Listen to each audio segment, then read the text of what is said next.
दोस्तों 16वीं और 17वीं शताब्दी में विश्व करवट बदल रहा था।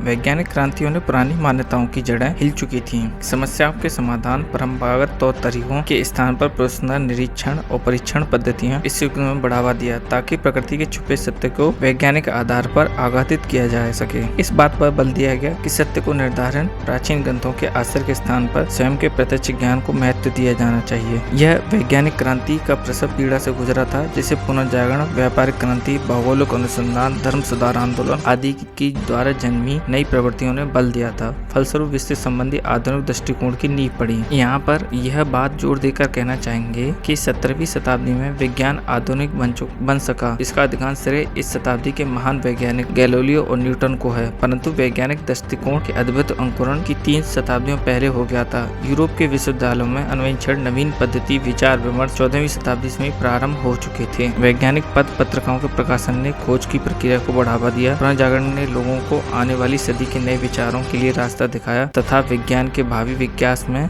में सहयोग दिया। ऑक्सफोर्ड विश्वविद्यालय के पादरी और कुलपति रॉबर्ट प्रोकेस्टे ने मध्य युग के प्रमुख वैज्ञानिक थे, जो वैज्ञानिक सिर्फ धार्मिक ग्रंथों की पुष्टि के माध्यम पर समझते थे। दोस्तों 16वीं और 17वीं शताब्दी में विश्व करवट बदल रहा था।